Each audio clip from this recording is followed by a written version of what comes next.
सभी लोगों को पता है कि ई मित्र पर जो पेंशन का सत्यापन है वो शुरू हो चुका है। तो उसमें कई समस्याएं भी आ रही है, तो उसके बारे में हम थोड़ी डिटेल में आज बात करेंगे। मतलब कि जैसे आप किसी का पेंशन सत्यापन के लिए जाते हैं तो आप देखें तो जैसे उनका पेंशन जो पीपीओ नंबर है जब आप लगाते हैं तो आपको एक एरर शो होता है। वो है इस टाइप का, राज्य एसएसपी पेंशनर का विवरण जन आधार पोर्टल से प्राप्त जन आधार सदस्य विवरण से मेल नहीं खाता है। जैसे जन आधार संख्या, आधार लिंक, जन्म दिनांक। तो इसमें आपको क्या करना है और कैसे इसका आपको सॉल्यूशन करना है तो वो मैं आपको बता देता हूँ। तो सबसे पहले अगर हम देखें तो इसके लिए दो सॉल्यूशन है। सबसे पहले आपको एक काम करना है कि उनका आधार कार्ड, जन आधार कार्ड और उनकी जो पुरानी पेंशन सत्यापन की जो रसीद है वो आपको चेक करनी, या फिर आप चाहें तो राज्य एसएसपी की साइट से उनका जो पेंशन विवरण है वो निकाल कर देखें। उसमें जो उनकी डेट ऑफ बर्थ है वो मैच कर रही है या फिर नहीं, तो ये सारी जानकारी आप आधार से मैच करके देखें।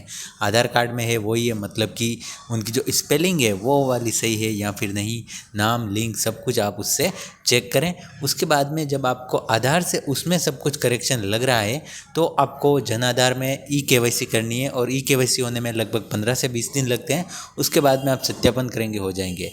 पर अगर आप देखें तो जन आधार, आधार दोनों में सही है, फिर भी आपको ये समस्या आ रही है, तो इसके लिए आपको मैं ये बता देता हूँ। हमारे ग्रुप में आया हुआ है कि जिस बाइक को किसी भी पेंशनर के सत्यापन में दिक्कत आ रही, जैसे डेटा अलग अलग बता रहा है, ऐसी प्रॉब्लम आ रही है, तो वह लोग पुराने पेंशनर हैं, उनकी पेंशन ऑनलाइन नहीं बनी हुई है और उनका किसी भी कैंप में रजिस्ट्रेशन हो करके पेंशन शुरू हुई है, उनका डेटा अब उनके आधार और जन आधार से मैच नहीं हो रहा है, इसलिए यह दिक्कत आ रही है। अतः आप उन लोगों को बीडीओ ऑफिस यानी कि पंचायत समिति से कॉन्टैक्ट कराएं ताकि वह अपने पीपीओ में करेक्शन करवा सकें।